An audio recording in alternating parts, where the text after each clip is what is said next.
Good morning. रोगानिक विमान अध्याय आपने इसके पहले पढ़ा है, तो आज हम सिर्फ रिवाइज करेंगे।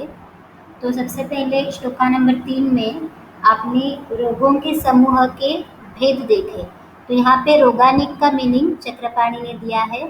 रोगों का अनिक, तो अनिक इज इक्वल टू समूह, रोगों का समूह या रोगों का वर्गीकरण। तो रोगों का वर्गीकरण श्लोका नंबर 3 में जो दिया है वो ऐसे चार्ट फॉर्म में आप डिस्क्राइब कर सकते हो। तो प्रभाव से, प्रभाव भेद से साध्य असाध्य, बल भेद से मृदु दारुण, अधिष्ठान भेद से मन शरीर, निमित्त भेद से दोषज आगंतु और आशय भेद से आम पक्व। तो इसे बोला जाता है दश रोगानिक। इसके बाद देखते हैं नेक्स्ट, दोष विचार। तो यहाँ पे बोला गया है कि रोग का वर्गीकरण है। रोग के वर्गीकरण के लिए कोई तो क्राइटेरिया चाहिए, वर्गीकरण का कुछ तो आधार चाहिए। इसलिए यहाँ पे एक श्लोक है, भेदता ही भेद्यम अन्यथा भिन्नति। ये है श्लोका नंबर 4 में सेकेंड लाइन है। तो इसका मतलब है कि रोगों का जो भेद करने वाला जो व्यक्ति है वो उस व्यक्ति के ऊपर डिपेंड रहता है कि भेद किस टाइप से करना है। जैसे कि कुछ लोग बोलेंगे व्याधयो अपरिसंख्यया भवन्ति अति बहुत्वात्, मतलब व्याधि अनेक है, इन्फानाइट है, अति बहुत्वात्, अति बहु होने के कारण। और दोष खलु परिसंख्यया भवन्ति अनति बहुत्वात्, तो दोष परिसंख्यय है, मतलब दोष को आप गिन सकते हो, वो काउंटेबल है। क्यों? क्योंकि वो अनति बहुत्वात् मतलब वो ज़्यादा नहीं है, 3 ही दोष है इसलिए। लेकिन अगर दोषों का अगर दोषमान विकल्प लिया गया, जैसे हमने दोषों के विकल्प पढ़े हैं, विकल्प मतलब वात कम होना, पित्त अधिक होना, कफ अधिक होना, या वात ज़्यादा होना, पित्त कम होना, इसको बोला जाता है दोषमान विकल्प। अगर उस हिसाब से देखा जाए तो फिर उसके भी व्याधियों के टाइप्स अनेक हो जाएंगे। तो यही बताया गया है श्लोका नंबर 5 में, तत्र व्याधयो अपरिसंख्यया भवन्ति अति बहुत्वात्, दोषाः तु खलु परिसंख्यया भवन्ति अनति बहुत्वात्, तस्मात् यथा चित्रम विकारान उदाहरणार्थम। तो हम उदाहरण के लिए हम आपको अनवशेषेण च दोषान व्याख्यास्यामः। तो हम आपको उदाहरण के लिए संपूर्ण रूप से हम आगे बताने जा रहे हैं। तो यहाँ पे उन्होंने दोष और उनके विकार बताए हैं। इसमें शारीर और मानस 2 टाइप से, जैसे हमें पहले पता है, रज और तम मानस विकार के जस्ट एग्जाम्पल दिए हैं, काम क्रोध लोभ मोह ईर्ष्या इत्यादि, और शारीर के विकार दिया है, ये जस्ट एग्जाम्पल के लिए दिया है। तो इसका जो काउंटिंग है वो आपको अष्टोदरीय अध्याय में मिलेगा। अगेन ये फर्स्ट अध्याय में आया था, शारीर और मानस दोषों के कारण। इसको हम त्रिविध कारण भी बोलते हैं या त्रिविध हेतु भी बोलते हैं। असात्मिद्रियार्थ संयोग, प्रज्ञापराध परिणाम। इसके बाद श्लोका नंबर 7 पे बताया गया है कि दोष सिर्फ 3 है, सीमित है, तो उससे असंख्य रोगों की उत्पत्ति कैसे होती है। तो ये जस्ट प्रैक्टिकल क्वेश्चन है, ये आपको प्रैक्टिकली याद रखना होगा। प्रकोपितास्तु खलु ते प्रकोपण विशेषात् दुष्य विशेषात्। प्रकोपण विशेषात् मतलब दोषों के प्रकोप के कारण अलग अलग होंगे, कफ के कारण अलग होंगे, पित्त के अलग होंगे। कफ मतलब जितने मात्रा में, कभी कफ ज़्यादा मात्रा में प्रकोपित होगा, कभी वात ज़्यादा मात्रा में प्रकोपित होगा। तो इससे अगर हमने कंसिडर किया तो इससे विकार अनेक हो सकते हैं। दोष 3 है फिर भी अनेक विकार कैसे उत्पन्न करते हैं, इसका यहाँ पे रीज़न बताया गया है। तो प्रकोपण कारणों की विशेषता से और दुष्यों की विशेषता से, क्योंकि दुष्य भी अलग अलग है, इसलिए इस प्रकार अन्य प्रकार की विभिन्न प्रकार की व्याधियाँ जो अपरिसंख्यीय है ऐसे प्रकार के रोग उत्पन्न कर सकते हैं। तो फिर उन्होंने बताया है कि वो शारीर मानस रोगों का संसर्ग मतलब समझो कि आपको एक शारीर व्याधि हुआ है, और एक मानसिक भी एक हेतु है। तो वो दोनों क्या करते हैं, संसर्ग, यहाँ पे संसर्ग का मीनिंग है कि दो दो चीज़ों का एक साथ मिलना, और तीन चीज़ों का एक साथ मिलना मतलब सन्निपात। तो यहाँ पे संसर्ग बताया गया है, मतलब दोषज विकार और मानस विकार एक साथ एक के दूसरे के साथ मिलकर उसके लक्षण दिखा देते हैं और लक्षणों को बढ़ा भी देते हैं। इसलिए हमें संपूर्ण रूप से, शारीरिक रूप से और मानसिक रूप से स्वस्थ रहना चाहिए, ना कि ओनली शारीरिक रूप से। इसके बाद हम देखते हैं मानस दोषों का परस्पर नियत अनुबंध। हमें पता है कि सत्व मन का गुण है और रज और तम मन के दोष है। तो रज और तम की वजह से हमें मानस विकृतियाँ हो सकती है। और यहाँ पे उन्होंने बताया है कि नियतस्तु अनुबंधो रजतमसो, रज और तम का परस्पर निश्चित संबंध होता है, न ही अरजस्कम तमः प्रवर्तते। तो रज और तम में हमें पता है कि रज प्रवर्तक है और तम जड़ गुण है, मतलब हेवी है, जो हिल नहीं सकता। तो तम को प्रवृत्त कौन करेगा, रजगुण। मतलब रज और दोनों की अकेले प्रवृत्ति नहीं होती है, वो एक दूसरे को प्रवृत्त करते हैं। तो मानस व्याधियों में इन दोनों का इम्पोर्टेंट रोल है। वैसे ही शरीर दोषों का उन्होंने यहाँ पे परस्पर संबंध बताया गया है। इसके बाद हम देखेंगे अनुबंध और अनुबंध। तो पहले शॉर्ट में बता देती हूँ कि अनुबंध को कैसे समझना है। अनुबंध सिर्फ यहाँ पे य है और यहाँ पे ओनली अनुबंध है। तो आपको ऐसे एक ट्रिक बता देती हूँ, वो आप याद रखने के लिए। य इज इक्वल टू स्वतंत्र, ऐसे आप याद रखो। अनुबंध इज इक्वल टू स्वतंत्र और अनुबंध मतलब उसके अपोजिट। तो पहले स्वतंत्र व्याधि की, मतलब अनुबंधी व्याधि के लक्षण देखते हैं। उन्होंने क्या क्या बताया है यहाँ पे। व्यक्तलिंगो, स्वतंत्रो व्यक्तलिंगो यथा उक्त समुत्थान प्रशमो भवति अनुबंध्यः। यहाँ पे हमने देखा कि अनुबंध्य ही स्वतंत्र है। तो इसके लक्षण क्या है, व्यक्तलिंगो, मतलब उसके लक्षण हमें व्यक्त होते हैं, लक्षण हमें प्रॉपर दिखते हैं। और अनुबंध में इसके प्रॉपर उल्टा होता है, और उसके जिन कारणों से वो प्रकोपित होता है उसके विरुद्ध चिकित्सा करने से वो शांत भी होता है। तो उसे हम बोलते हैं अनुबंध, और अनुबंध को ही प्रधान व्याधि बोला जाता है। तो प्रधान और अप्रधान, अनुबंध और अनुबंध, आपको दोनों में डिफरेंस समझना चाहिए। तद विपरीत लक्षण अनुबंधः।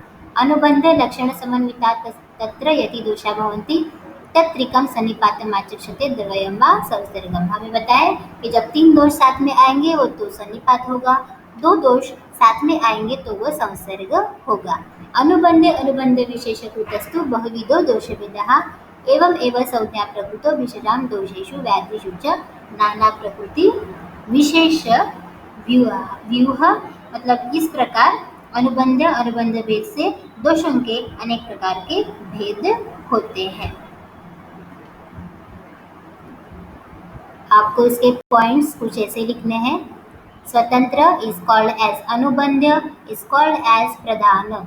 तो तीनों का मीनिंग सेम है और आपको ऐसे पॉइंट लिखने हैं। स्वतंत्र मतलब ये डिपेंडेंट नहीं रहता, यथा उक्त समुत्थान प्रशमो भवति, जैसे बताया गया है वैसे उसकी उत्पत्ति होती है, और जैसे चिकित्सा देंगे वैसे उसका प्रशम भी होता है। और व्यक्तलिंग मतलब अनुबंध व्याधि के लक्षण स्पष्ट होते हैं, और इसके विपरीत आएगा अनुबंध। तो ये तीनों पॉइंट्स यहाँ पे अपोजिट बता सकते हो आप। दैट इज अनुबंध इज नॉट स्वतंत्र and there are no any यथा उक्त समुत्थान एंड यथा उक्त प्रशम एंड देयर आर नो व्यक्तलिंग प्रेजेंट। ऐसे आप लिख सकते हो तीन पॉइंट्स। इसके बाद देखते हैं, इसके बाद इम्पोर्टेंट पॉइंट है अग्नि। तो यहाँ पे हम अग्नि की डेफिनेशन देखने वाले हैं। अग्निषु तु शारीरेषु चतुर्विधो विशेषु बलभेदेन भवति। तो ये अग्नि का क्लासिफिकेशन हमने कौन से क्राइटेरिया से किया, बलभेद से। बलभेद से अग्नि के प्रकार क्या है, चार है। तीक्ष्ण, मंद, सम, विषम। तो फर्स्ट है तीक्ष्ण, आपको ये सारे डेफिनेशंस बाहर करने हैं। तत्र तीक्ष्ण अग्नि सर्व अपचार सह। तीक्ष्ण की डेफिनेशन है सर्व अपचार सह। अपचार मतलब आप कैसा भी आहार विहार करो, चाहे विषम आहार करो, वो आप पचने में समर्थ रहेगा। तद विपरीत लक्षणस्तु मंदः, तो उसके विपरीत रहेगा वो मंद अग्नि रहेगा। समस्तु खलु अपचारतो विकृतिम आपद्यते अनपचारस्तु प्रकृतौ अवतिष्ठते। तो सम अग्नि कैसा रहेगा? अपत्य सेवन से विकृत होगा और पथ्य सेवन से प्राकृत स्थिति में रहेगा। तो ये है सम की डेफिनेशन। और विषम की डेफिनेशन है सम लक्षण विपरीत लक्षणस्तु, मतलब आप पथ्याहार करो तो भी विकृत होगा, अपत्याहार करो तो कभी कभी पच भी जाएगा, तो ये विषम होता है। एते चतुर्विधा भवन्ति अग्नेय चतुर्विधानाम एव पुरुषाणाम तत्र समवातपित्तश्लेष्मणः प्रकृतिस्थानाम समा भवति अग्नयः। सम प्रकृति वाले मनुष्य की अग्नि सम होती है। वातलानाम तो वाताभिभूते अग्नि अधिष्ठाने विषमा भवन्ति अग्नयः। तो वातज का अग्नि विषम क्यों होता है? वाताभिभूते अग्नि अधिष्ठाने। पित्तज का अग्नि तीक्ष्ण क्यों होता है? पित्ताभिभूते अग्नि अधिष्ठाने। और श्लेष्म प्रकृति का अग्नि मंद क्यों होता है? श्लेष्म अभिभूते अग्नि अधिष्ठाने, मतलब श्लेष्म अधिक मात्रा में अग्नि अधिष्ठान में होता है, इसलिए। इसके बाद देखते हैं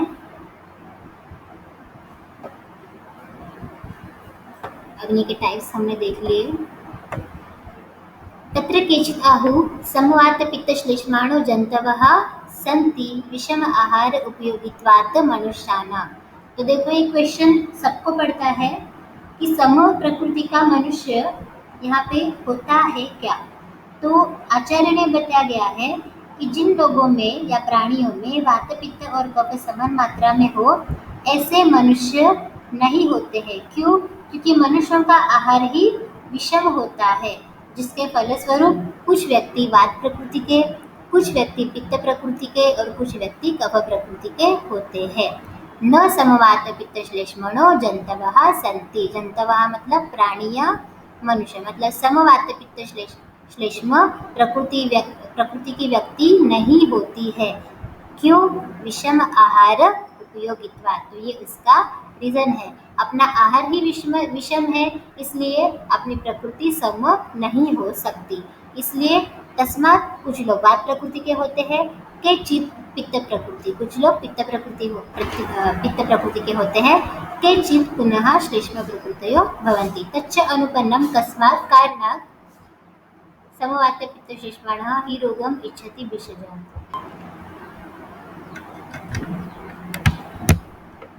लास्ट लेक्चर में हमने बल भेद से अग्नि के प्रकार देखे, तो आपको इस तरह से नोट्स बनाने हैं। तीक्ष्णाग्नि सर्वापचार सह, मंद अग्नि तद विपरीत, सम अग्नि अपचारतु विकृतिमापद्यते अनपचारस्तु प्रकृत अवतिष्ठते, विषमाग्नि समलक्षण विपरीत लक्षणस्तु विषमः।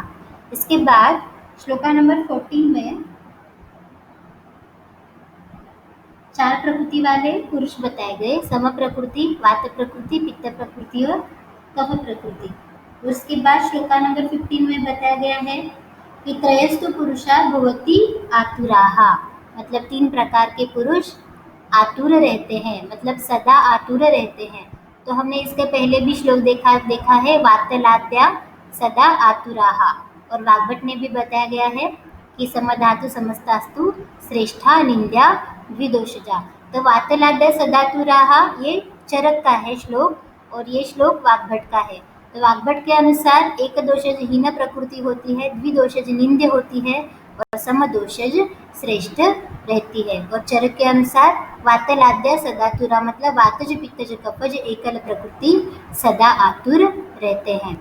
तो इसके बाद उन्होंने दोषों के उपक्रम बनाए। तो ये उपक्रमों के श्लोक आपको इस तरह से इसके नोट्स बनाने हैं। तो वात प्रकृति में, वात दोष में उपक्रम आप क्या करोगे? मृदु संशोधन, स्नेह, उष्ण, मधुर, अम्ल, लवण युक्त भेषज आहार, उद्वेष्टन, उन्मर्दन, पीडन, वित्रासन, विस्मापन, विस्मारण, सूरा आसव देने को बोला है, दीपनीय पाचनीय वातहर आहार विहार, विरेचनीय द्रव्य से संस्कारी स्नेह प्रयोग, शतपाकी सहस्त्रपाकी स्नेह प्रयोग और बस्तया बस्ती नियमः सुखशीलता, बस्ती देनी चाहिए। पित्त दोष में मृदु मधुर सुरभि शीत हृदय गंध उपसेवन, मुक्तामणि आहार, मुक्तामणि हार इत्यादि धारण।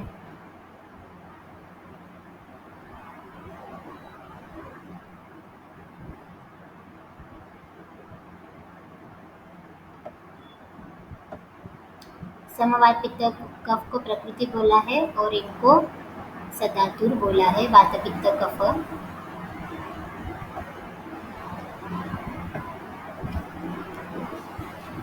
तो यहाँ पे अपना अध्याय समाप्त होता है और इसके आपको असाइनमेंट लिखने हैं।